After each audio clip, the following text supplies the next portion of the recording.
আজকে আমরা বলবো মাস্টার সাধন, এটার পার্ট 3 কবে আসবে। আপনারা পার্ট 1 বা পার্ট 2 দিকে আছেন, যদি দিকে থাকেন তাহলে কমেন্টে বলে যান। পল্লিগ্রাম ইউটিউব চ্যানেলে মেন চ্যানেল যেটা আছে সেটা মানে পার্ট 1 পার্ট 2 ছাড়া হয়েছে, তারপরেও এখন পার্ট 3 কবে আসবে সেটাই আমরা বলবো। আর তার আগে আমার বেলাগোবা টিভি চ্যানেলে যারা নতুন আছেন অবশ্যই সাবস্ক্রাইব করে পাশে থাকবেন। আর যারা সাবস্ক্রাইব করে আছেন অবশ্যই তাদেরকে বলতেছি ভালো একটা কমেন্ট করে, নাইস বা গুড কমেন্ট করে তারা ভিডিওটা দেখুন। চলেন শুরু করা যাক। এই পার্টটা আমরা আজকে আলোচনা করব, বুঝছেন।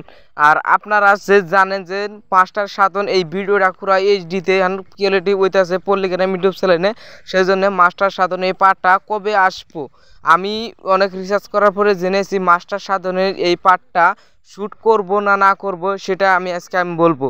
যে মাস্টার সাধন আপনারা তো জানেন, মাস্টার সাধন এই ভিডিওটা সবারই একদম করে নিচ্ছে, যে একটা পুলিশ বা টনির এটার টনি হিরো আর সালমা নায়িকা এই দুজনের মধ্যে পুরো যুদ্ধ একটা হইতেছে। যে যেমন টনি যেমন এর মাসের একটা অ্যাকাউন্ট টিহা চুরি করে, এই টনির মধ্যে সালমা তাকে ধরে। এই জন্য বলবো মাস্টার সাধনের পার্টটা কবে আসবে। মাস্টার সাধনের পার্টটা এটা হইলো, এটা শ্যুট করতেছে পল্লিগ্রাম ইউটিউব চ্যানেলেরা শ্যুট করতেছে, এটার মধ্যে 2-1 মধ্যে আসতে পারবে। আপনারা দেখে এত যদি না থাকেন তাহলে আমার চ্যানেলটা সাবস্ক্রাইব করে থাকেন। আমি যেদিনকে মাস্টার সাধন এই পার্টটা আসবো সেদিনকে আপনাদের আমি বলে দেবো। আর আজকের মতো চ্যানেলে সাবস্ক্রাইব করে অবশ্যই সাবস্ক্রাইব করে পাশে থাকবেন। চলেন শুরু করার প্রথম আবার দ্বিতীয় ভিডিওটা আমি শুরু